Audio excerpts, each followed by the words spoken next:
Kaya mga boss, at ito yung update natin ng Block 6. Ito yung ano naman, Deco block, or ano ang tawag nilang Deco block, brace block. Para dito yan, kakabit natin. Ayan na, kabit na yung ano natin, oh. Tatlong kabit na siya ng ano, brace block. Kain mo ng team dito sa Tanawan Park Place, Phase 3. Ito yung talaga. Payata. Ayaw namin ng tuyo. Ano, buksan niya na yan. Baka ng space niyo dyan. Tuloy ang laban, kahit mahirap, smile pa rin sa camera. Uragon, tagapagtayo ng mga tahanan. Yan na, Block 9 tayo. Konting pasilip ng Block 9. Tapos binuhusan na lang ng poste. Binuhusan na lang natin ng poste. Ayun. Yan na, ito yung TV console niya. Block 9. Okay na tayo dito. Nakapalitadahan na rin naman. Sa naka-hidden door. Ito na, i-move na rin naman yung pinto ng CR. Ito, preparasyon na tayo para sa waterproofing. By next week, bilhin natin to para ma-waterproofing na to.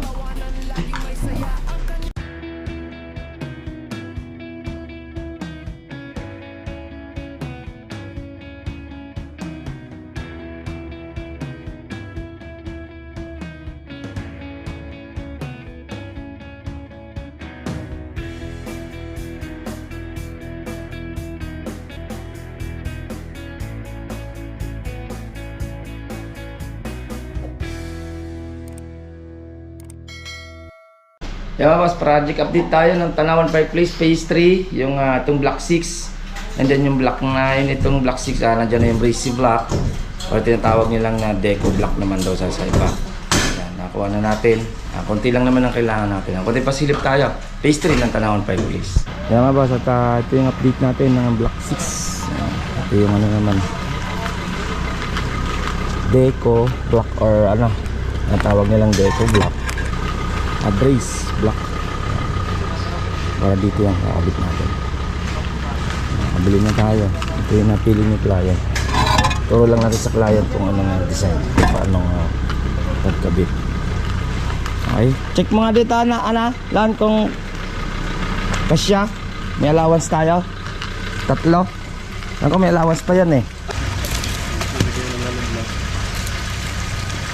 Sobra na, 26 yan. Allowance pa. Pero dadagdag ka pa na isang hollow blocks dyan, ano? Isang patong katabas. Isang patong na hollow blocks. Yan, maluwag pa, no? Maluwag pa ito? Ayun, tama lang yan. May palitada ka pa. Pero wala ka nang papalitadahan dyan, ha? Saan ba? Dito. Ito lang, 3 side lang. Eh, meron pa tayo yan, eh. Hindi hanggang dito lang ito? Oo, hanggang dyan. Ito lang, palitada mo. Ito lang muna. Ay, ito iwan ko muna ito. Oo, yun muna. May palitada ba ito? Wala. Wala na palitada ito? Wala na. Alis, lilinisin mo lang yan, to. Yan. Kunti lang. Madali na yung ano. Basta yung malinis, doon sa harap, no? Baka ito ay palitadahan dito ng kaunti. Di kiskis lang yan. Skis pahid. Oo. Ano lang naman yan, pinupuro lang naman yan. Basta mo lang yan, pupuruhin lang. Ano bang pangalan nito, boss? Mas na siguro yung pang medyo matapang ang panglagay nito. Oo. Puro lang yan, ginagamit. Ha? Puro lang. Yan, abuso na rin naman mga poste. Ito yung sa gate natin. Then sa ating utility box para sa supply natin ng kuryente. Ito natin. Ito naman, pinalagyan na natin ng ano. Pinakluban na natin ng multiplex. Itong TV console. May 3 ports yan sa loob. Para madaling pinturahan. Pinturahan natin. Di okay na, okay na. Okay. Ito naman na rin naman kami. Ito lang natin matapos yung front. Ayan, kabit na yung ano natin, oh. Tatlong kabit na siya ng ano, brace block. Ano siya? Then yan, yung moldura pang kapiraso. Lagyan natin. Permit lang naman ang gusto ng client ito. Tapos lagyan natin ng konting bean. Taas. Okay. Kain muna mga team. Sila, papunta na sila Onad. Oo, tinawagan ko na, galing ako doon. Papunta sila dito? Oo, tinawagan ko na. Kain mo tayo, inasal. Isad mo na kay Kapag. Nagyalo tayo, soft drinks. Kain mo na. Kain mo na ang team dito sa Tanawan Park Place, Phase 3. Ito yung talaga! Ayaw namin ng tuyo. Buksan niya na yan. Baka na space niyo dyan. Kanyang vlog, kwento ng buhay sa konstruksyon. Mula pundasyon hanggang taas ng mansyon. Bawat proyekto parang musika, bawat hagbang may ritmo. Si J. Uragon Block, tunay na maestro. Work hard, dream big, pawis ay parang ginto. Bawat bahay pinaghirapan may sariling kwento. Tulad ng kanyang vlog, bawat eksena ay buhay. Si J ang kontratista, laging may patunay. J. Uragon, tagapagtay. Yan na, Block 9 tayo. Konting pasilip ng Block 9. Tanawan Park Place, Phase 3. Yan, okay na. Balita. Binasak mo na yung hamba. Ayos na. Ito kasi, pinapantay na natin at imumove na yung hamba doon. Hindi na matatamaan yung kabit, yung yung laboratory. Yung gusto ni client, naka-hidden door to. Yung mga plotted siya, pag tulak mo na lang. Dito ang pinto, dito na itutulak to. Kaya nga itong CR, pag dito, iikot ka pa, yung sasarado pa yun, bago ka makapasok ka dito. Dito na bisa ko yun. Ayan o. Okay. Natanggal na yung dito, hamba. Tapos binuhusan na lang ng poste. Binuhusan na lang natin ng poste. Okay na. Okay. Ayan na. At ito, pinapalitada na rin naman. Then, tinuro natin dito yung sa basyada. Yung gagawin dito. May kukuha na naman ng sukat. Yung pinto sa second floor.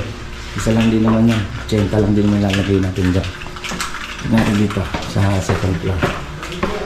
Ito pinapusan natin para ma-waterproofing na natin ito. Itong CR. Yan o. Nalagyan na ng adhesive. Yan. And then, ito, okay na rin may paper pipe. Adhesive, okay na. Linya ng ating tubig. Okay na rin naman. Yan, yung na naman, electrical. Nandyan na naman electrical natin. Kakabit na lang din yan. Okay.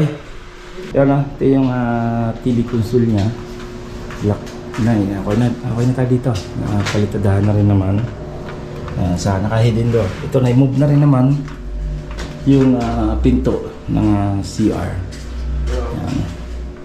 Kasi pa yung may metro ka dyan. Aabot pa na. Okay pa naman. Okay lang. Hindi na makaabot eh. Pag dito, malayo pa. Sa laboratory. Hindi nakakasing tatlo eh. Dyan yung breaker. Yung sa breaker niya, no? Tatlo dapat yun. Tuwid ba yan? Ayan. Dito na lang. Sa post na lang. Check mo to kung makamalayo yung bakal. No? Para magtatlo ano? Para magtatlo siya. Kasi kailangan. Kasi may ating cold to. Breaker dito namin nilalagay. Medyo kumipot na. Pero sa pinto niya, sakto pa. Okay pa yung ano. Ito, ibilihan na lang dito ng pintuan. Ito sa patapang din din. Yung pinto rin to. Ayan o. Hidden door tayo mga boss. Nalagyan kasi ng floated dyan. Diretso dito. Ayan, okay na. Hindi na makapansin yan. Check natin sa second floor. Ito tatakpan na rin naman. Yung sa ano niya.